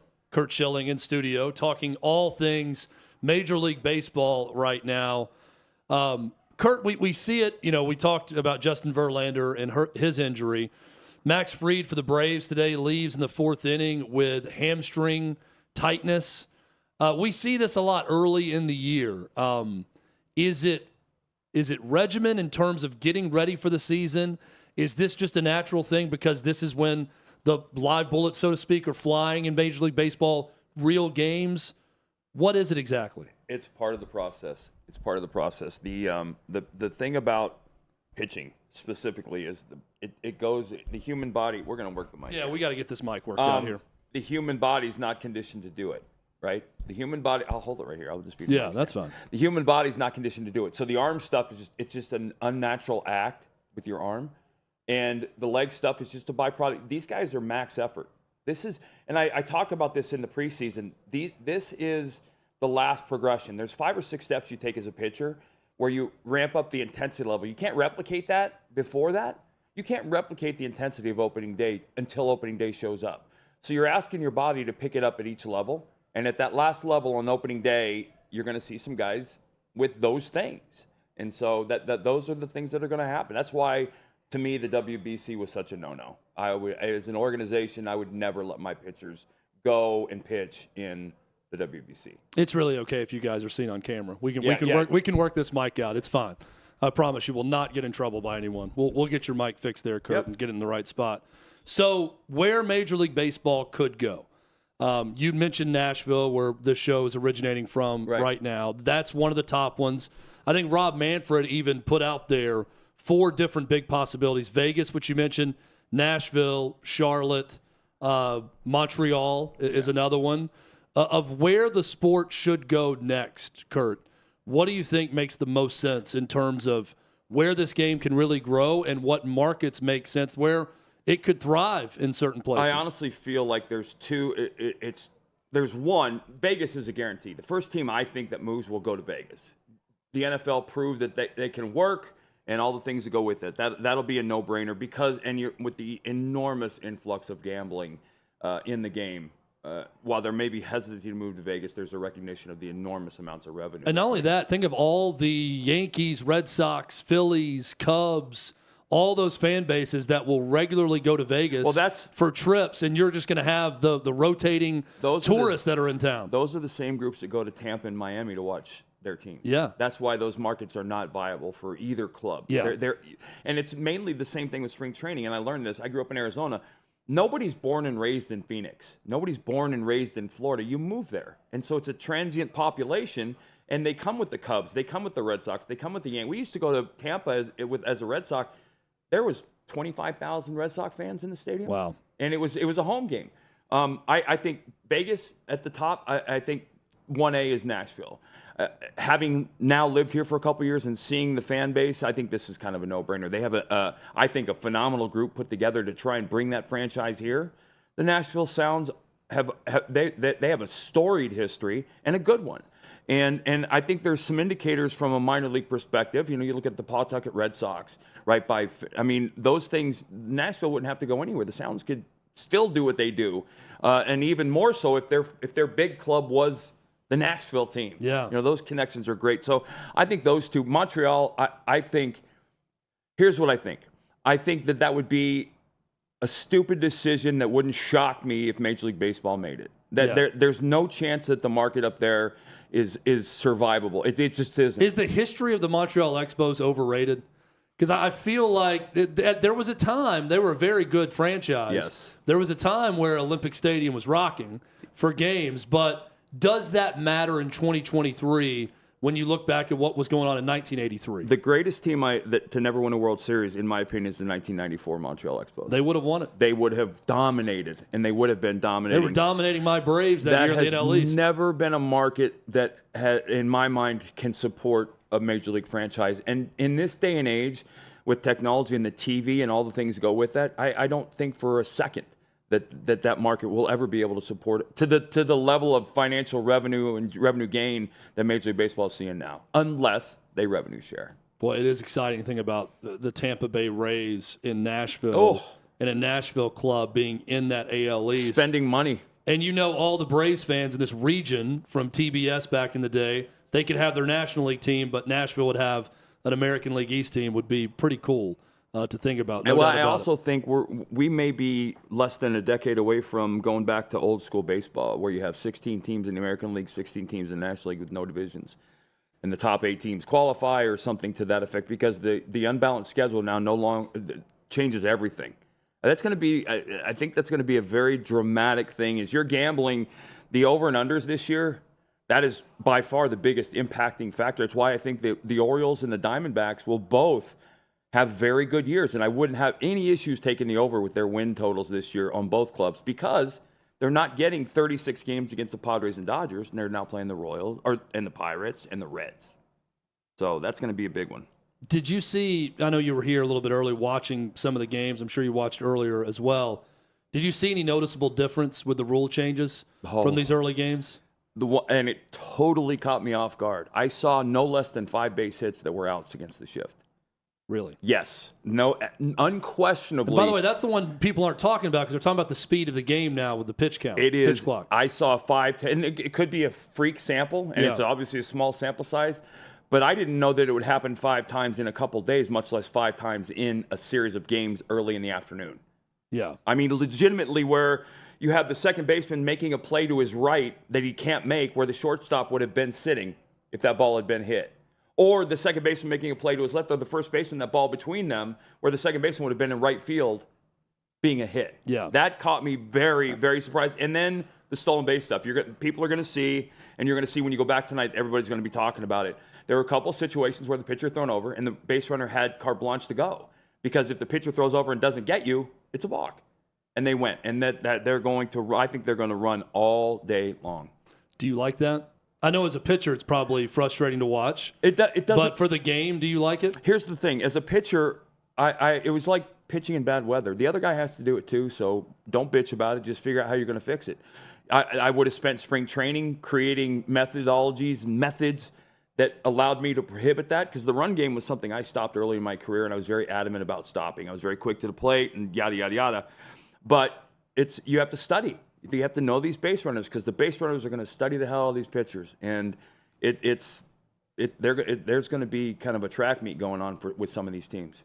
Do you feel like watching the game, the pitch clock and everything else, is that – if we're looking at different issues around the game of baseball and what needs to be fixed or what's working or what's not, is that high on the list of priorities? Because everybody's talking about the 26 minutes that were shaved off in spring training and how's it going to look during the regular season. How important is that to you? Well, here's the thing. I've grown up and lived in the game my whole life as a fan. I know that with the pitch clock, there would have been no Kirk Gibson at bat. There probably wouldn't have been a Joe Carter at bat. There probably wouldn't have been Bucky Dent at bat. Because when you go back and look at those were 3, 4, 5-minute events. And that was the drama, right? Gibson hobbling around in the on-deck circle after a swing and you take those away. You can only step out of the box once.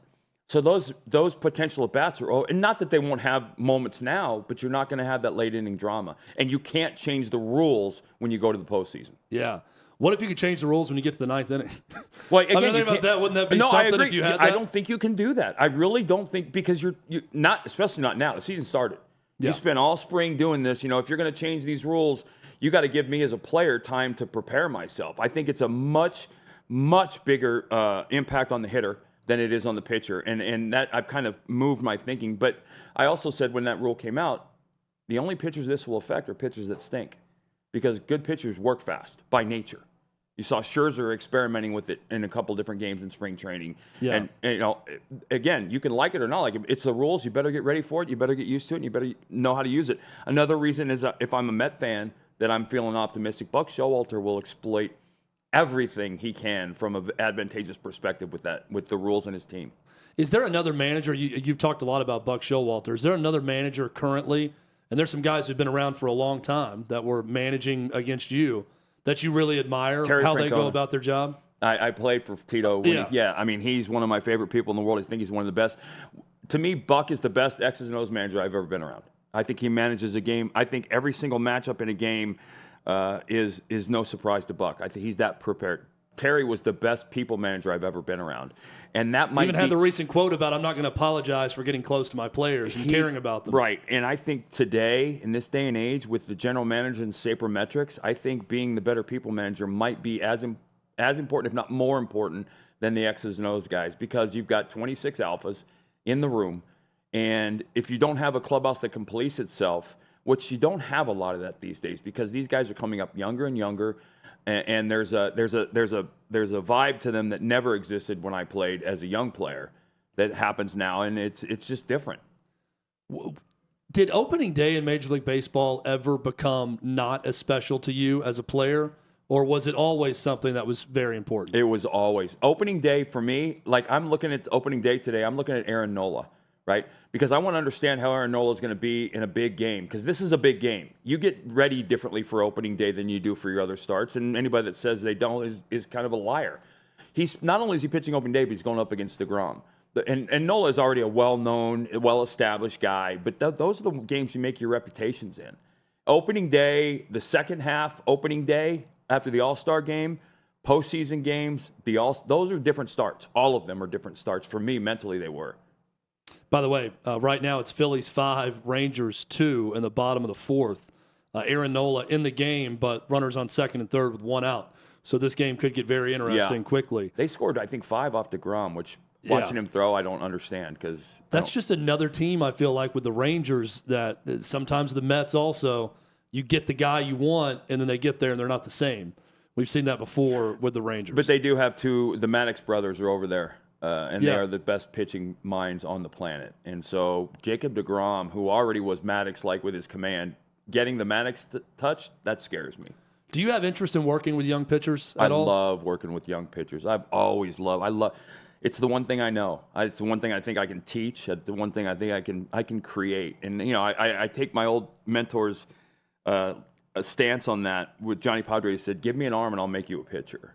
I believe I have the ability to do that especially with young kids. I love working. I know you talked about one time with us working with a former teammate's son, I think, and that is something that you'd be interested in doing more of. Yes, I love doing that. Yeah, no, it's you certainly. By the way, 5-5 now.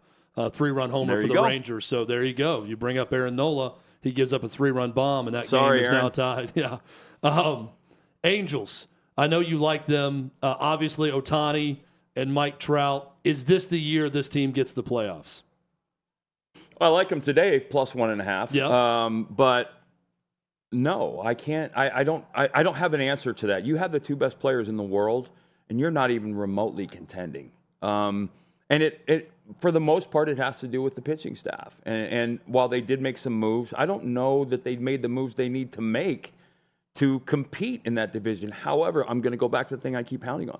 The schedule changes are dramatic. The Angels are now playing the Royals and the Tigers more instead of the Astros and the Mariners. That's going to be an enormous change. And I don't know I always like divisional play because it focused on the best teams in the division. But you had your Cleveland's beating up on the Royals 18 times. Or beating up, and now that's not the case. So I think it's going to have a dramatic effect. I think it's going to possibly create some parity. I think that's what I wasn't looking at it as a parity thing, but I really think that's going to create some parity. How does it change roster construction? Right? I mean, weren't there times, I would think, where you were building a roster with lefty-righty based on your biggest rival in the division or who you were going up against in the division? Does that change things now from that perspective? For the good general managers, absolutely. They go into the winter saying, okay, instead of facing Tampa, who has 3 lefties, and we need a right-handed lineup to match with them, we're only going to see them 6 times or 8 times, so not as important. Before you had one league building a roster with a designated hitter and the other not. And then you had integrated interleague play where you had one team building a roster with a DH who sometimes couldn't play and the other team building a roster with a DH who sometimes could play. So I didn't like that dynamic. I didn't like that change. I thought it was stupid in the World Series. But you can't – I don't think you can get to the World Series and make 2 rosters play differently, which is what you did. Now that's gone. And I don't know that that's a bad thing. Although as a pitcher, it sucks because I don't want to face – I now have to face 16 other teams with a DH as opposed to facing me as the pitcher.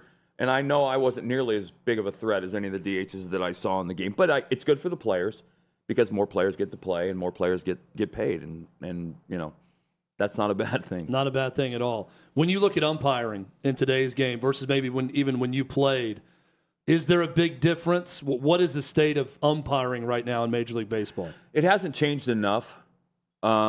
The Quest-Tech system and the integration of the automated strike zone and the conversation around electronic umpires and all that other stuff hasn't changed the fact that for the most part they're not accountable. And that is, to me, that's a huge problem. When a player does poorly, he gets sent to AAA. Why is the same method not applied to Major League umpires? Because we found out with QuestTech and the automated strike zone, and I did a lot of studying when it first started. It's like you're a Supreme Court justice. It's a lifetime appointment once you get moved up. And it doesn't matter how bad you suck. Right. Right? And I knew that because, I mean, there are umpires in the big leagues who have no business being on a big league field who are tenured now. They're 10-year guys. But the thing was that I learned, and this is kind of important for fans, when you see the umpires' scores, the umpires are not graded on the outer 2 inches and inner 2 inches of the plate. Because those are marginal calls that they... So they don't even look at that one way or the other. Those pitches aren't counted when the umpire... If an umpire is 100% correct, he's 100% correct on the balls. Right down the middle. Over the plate or off the plate. I did not know that. And so even if it was ball or strike based on review, it wouldn't matter if they got it right or wrong. Those pitches don't count right or wrong. So they have a margin for error. Well, I don't as a player. Those are the 4 inches I have to live on if I want to be good. I'm going to work in those 4 inches. And when I was going well, I could move the ball in 4, 5, 6 inch increments around the plate. And I used my first inning to figure out where the umpire was calling that ball. And then, okay, now I'm going to use that pitch when I need to make that pitch.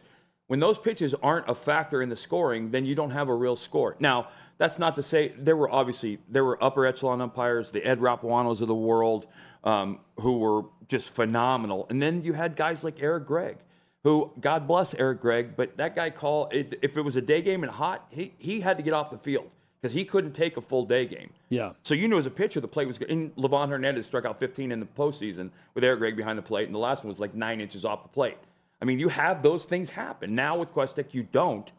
But there's no accountability for bad scoring. That's the problem I have. Angel Hernandez should be in the big leagues. His scoring sucks. He's not a good umpire. Never has been. And the fact of the matter, he's still in the big leagues. That tells me there's no accountability for bad umpires. I saw you tweet something the other day, a retweet of a video of an umpire with very sensitive ears that ends up tossing someone quickly. How big of a pet peeve is that for you? You can't do it. As an umpire, you can't do it. Here's the thing. The umpire is the only guy in the stadium that all the fans can agree they hate. Every night. No one is coming to see you play. And if you're noticed, it means you did something wrong for the most part.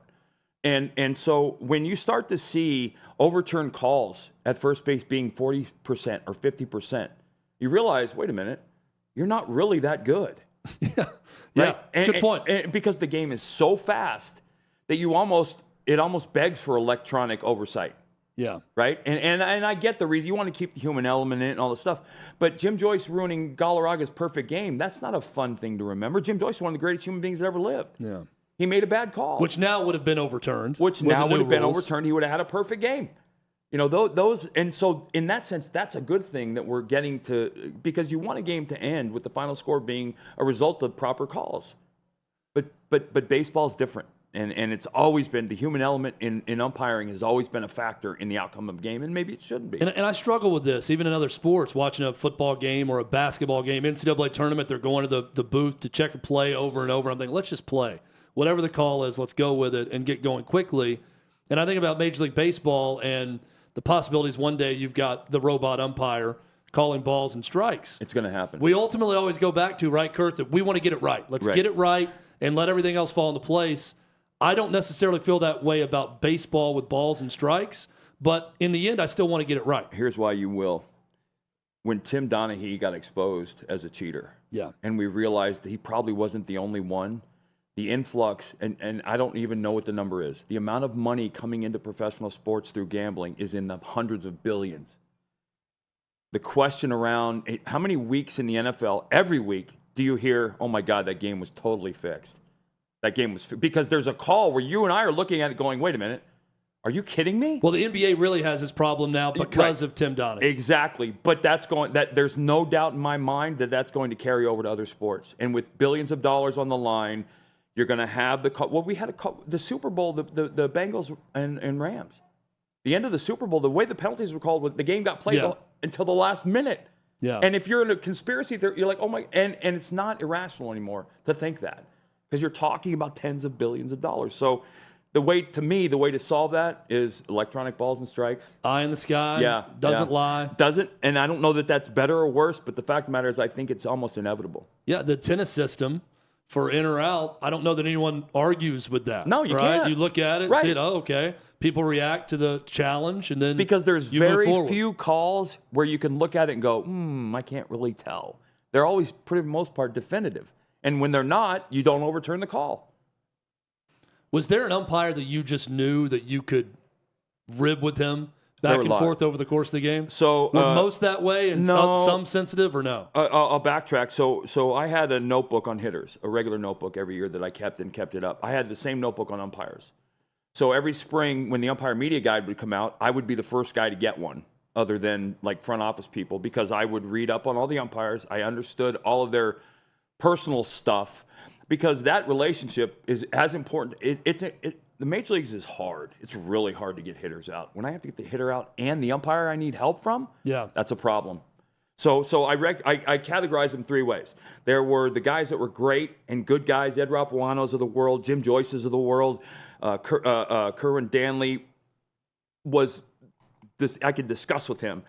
And then there were the middle of the road guys who, for the most part, were younger guys that I could, and as a veteran, I could kind of walk them into the game and get them. And then there were guys that sucked. The guys that sucked, I just acted however I wanted to act, because it didn't matter. They were so bad that they were just going to be bad. You just hope they were bad for you that day, as opposed to the other guys. But I had notes on them all, and I knew their strike zones. And early in my career, I found a website out of Vegas that kept umpire statistics for gamblers. And I use that religiously, because if I'm going to throw a pitch in the 8th inning on the inside part of the plate to ring up a hitter, and the umpire behind the plate doesn't call this side of the plate, that's on me. You know, it puts more accountability on the pitcher, but I wanted to be the guy that everything rested on when I was out there. So I had a book. I talked to them, because in the National League, I had 700-something bats in the big leagues. I'm at the plate, timeout, go to talking about the guy and do whatever. I would lean over and go, "Hey, Wally, Nebraska sucks." Yeah. Because he went to Nebraska, and we would start whatever. But it was also a way for me to understand, can I ask you during the game about balls and strikes? So I'd be out there, and I would throw a pitch that he calls a ball, and I'd be like, is that out? And the good ones would go, yeah, that's out. Or the bad, if I threw a pitch that I knew was right down the middle, I would go, is that ball out? If he called it a ball, and they'd go, yeah, that was outside. I'd be like, you're full of shit. But some of the better ones would say, the good ones always. And that's what I tell you. I probably missed that one. The good ones always. I tell young umpires all the time. And you can't really say anything to them. You there. can't. There's no argument. If I keep arguing, throw me out. Yeah. I had a World Series game. Ed Rapuano was behind the home plate. Shane Spencer was hitting for the Yankees, and I could only throw in Yankee Stadium. I could throw him a fastball away one time in the first pitch. I needed that strike. Threw him strike one away. Ed called it a ball. I was like, oh man, come on, because this guy was barreling me the whole World Series, and he looks at me kind of with this face, and I'm like, okay, he knows he missed it. Next pitch, fastball away. He hits a home run to right field. Ed is like literally jogging out, like, dude, that's my fault. I'm so sorry. Knew right away. Yes. Yep. I love that. How many pitchers do you think, even in your day or now, go to those links in terms of studying the umpires the way you would study them? I know Clemens did. That's who I got it from. I'm assuming Maddox did as well. Glavine. I don't know. Trying to go through. I don't know. Right? No, I don't think so. Here's the thing: a lot of guys I played with didn't do it because the level of accountability it moved to you increased. Right? If somebody else is making my scouting report and they're setting up my defense, then if I give up a hit, it's their fault. Like, you should have had a guy there. And I knew pitchers that did that.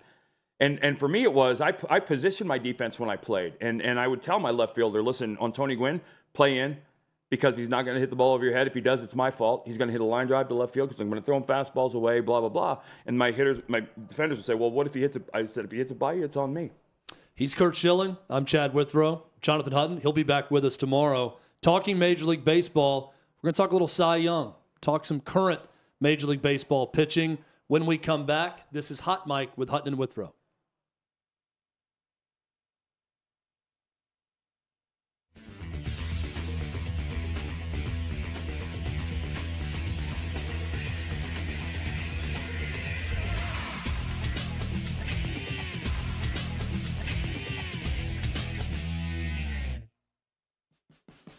What you're experiencing is the bold taste of a Southern legend. Old Smoky Moonshine and Whiskey, authentic Tennessee mountain-style spirits. We believe in crafting flavors that were born from tradition but defy expectation, and pioneering a new experience with every sip. Because if it doesn't do this, it ain't this. Old Smoky Moonshine and Whiskey. Come on.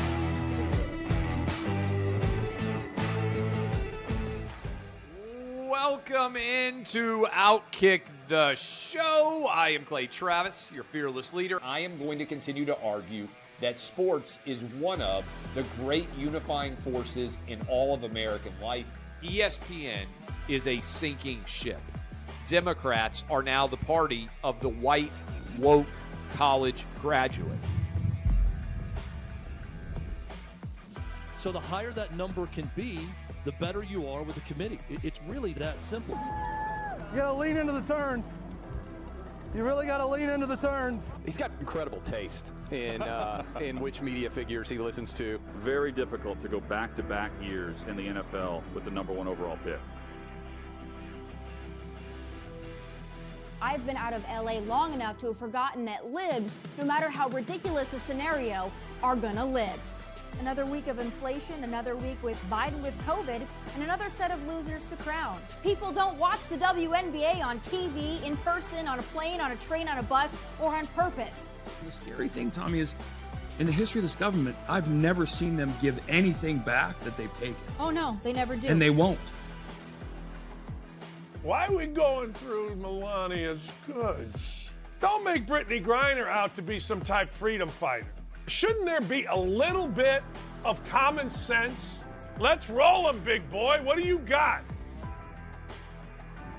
They want to find someone to be the face of domestic terrorism, and they want it to be a right-wing Trump supporter. Don't let them entrap you into doing something dumb. But they were hyper-rational. They looked at the data, and they said it makes no sense for me to submit to this COVID shot mandate. Get the shot or you can't go to your brother's wedding. Get the shot or you can't go to your daughter's graduation. Get the shot or else.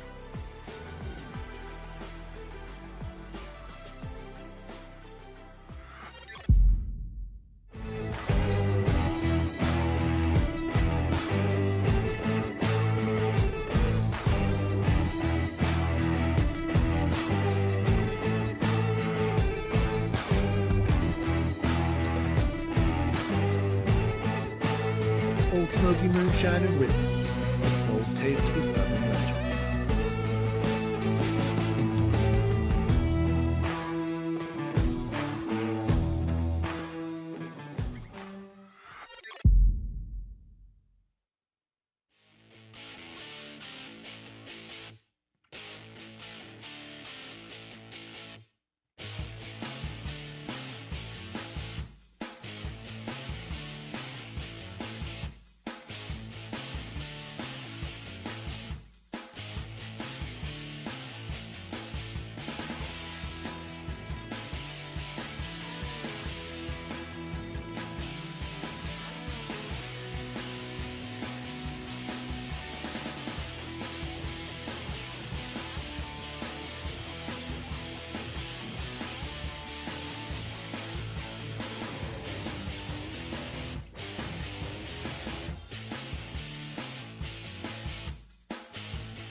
Kurt, of all the things I remember about that night and watching that game, I don't remember the part that Joe Buck just mentioned about different cleats that you were wearing. So you normally were wearing high tops. No. We after game one, when I was done after game one, there was just no chance I was going to pitch.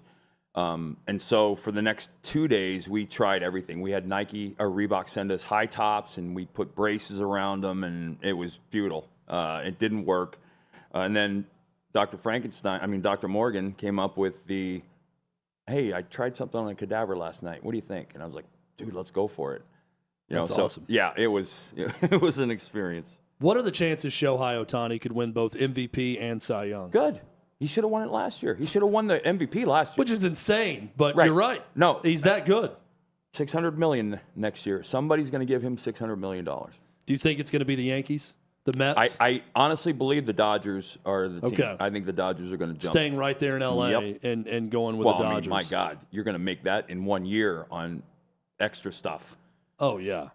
But it does, he feels like a talent that should be in one of the big banner baseball. He's already in a baseball market, but banner franchises. Right. He's nowhere near the name he should be. Yes. He's Vladimir Guerrero in Montreal. Like, Vladimir Guerrero is one of the greatest players to ever play the game. And he went from one market in Montreal to Anaheim, where he got to be a little bit more well-known. But I don't think people understand how great he was.